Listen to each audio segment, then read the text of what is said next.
વાત કરીએ કેટલાક મહત્વના પ્રાદેશિક સમાચારની તો અમદાવાદ એરપોર્ટ પરથી ગાંજા સાથે કેરિયરની ધરપકડ થઈ। બેંકોકથી ફ્લાઇટમાં આવેલા કેરિયર પાસેથી ગાંજો મળ્યો। લગભગ 1 કિલોથી વધુનો હાઇડ્રોપોનિક ગાંજો કેરિયર સાથે ઝડપાયો। ગાંજો લાવનાર કેરિયર મુંબઈના ઉલ્લાસનગરનો રહેવાસી છે। કસ્ટમ વિભાગે કેરિયરની ધરપકડ કરીને વધુ તપાસ હાથ ધરી છે। તો બેંકોકની ફ્લાઇટમાં આ વ્યક્તિ આવ્યો હતો અને તે 1 કિલો ઉપર 100 ગ્રામ જેટલો હાઇડ્રોપોનિક ગાંજો તેની સાથે હતો। કસ્ટમ વિભાગે તેની ધરપકડ કરી લીધી છે। વ્યક્તિ જે ગાંજો લાવનાર હતો તે મુંબઈના ઉલ્લાસનગરનો રહેવાસી છે। હવે તે ક્યાં ગાંજો સપ્લાય કરવાનો હતો તે તપાસનો વિષય છે। વધુ માહિતી આપી રહ્યા છે સંવાદદાતા સચિન પાટીલ। સચિન, જણાવો કે આ આખો મામલો કઈ રીતે પ્રકાશમાં આવ્યો?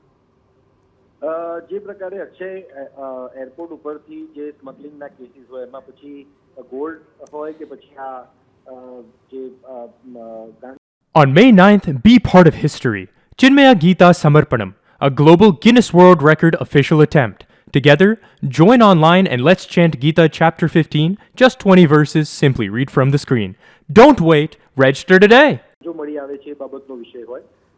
કસ્ટમ્સ અને સાથે સાથે એર ઇન્ટેલિજન્સ યુનિટ DRI સહિતની જે એજન્સીઓ છે એ સતત એલર્ટ રહેતી હોય છે। આજે પણ સ્ક્રીનિંગ દરમિયાન જે યાત્રી જે કેરિયર કહી શકાય ને, જેને જે મુંબઈના ઉલ્લાસનગરનો રહેવાસી છે એ VSJet ફ્લાઇટથી અમદાવાદ લેન્ડ કર્યું અને ત્યારબાદ એના સ્ક્રીનિંગ દરમિયાન શંકા જતા એની તપાસ કરવામાં આવી ને લગભગ 1 કિલો અને 107 ગ્રામ જેટલો જે ગાંજો છે એ ગાંજો મળી આવ્યો છે। બેંકોકથી સતત આ પ્રકારના જે કેરિયર છે, કેરિયર સતત આ પ્રકારનો ગાંજો જે છે લઈને આવતા હોવાનું સામે આવ્યું છે। અને આ ઘટનાની વાત કરીએ તો એના 2 થી 3 દિવસ પહેલાની જ ઘટના છે, જે દરમિયાન પણ ગાંજો જે છે પકડવામાં આવ્યો છે।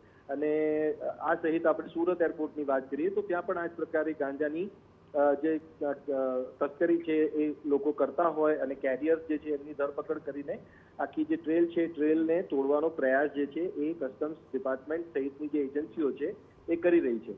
આ યાત્રી છે એને કસ્ટમ્સ એક્ટ મુજબ એની ધરપકડ કરવામાં આવી છે। NDPS એક્ટ મુજબ એની સામે કાર્યવાહી કરવામાં આવી છે અને આગળની જે કાર્યવાહી છે શરૂ કરવામાં આવી છે। મહત્વની બાબત અહીંયા એ છે કે સ્ક્રીનિંગની જે પ્રોસેસ છે અક્ષય, એ સ્ક્રીનિંગની પ્રોસેસ અને જે પ્રકારનું નેટવર્ક આ લોકોનું ચાલે છે, જે પ્રકારે ગાંજાની અને સોનાની દાણચોરી થાય છે, ત્યારે એ જે પણ કેરિયર છે એમના થકી આખું જે નેટવર્ક છે, આખું જે નેક્સસ છે, નેક્સસ તોડવાનો પ્રયાસ જે છે કસ્ટમ્સ વિભાગ સહિતની જે એજન્સીઓ છે એ સતત કરી રહી છે અને મહદઅંશે એમને સફળતા પણ મળી રહી છે।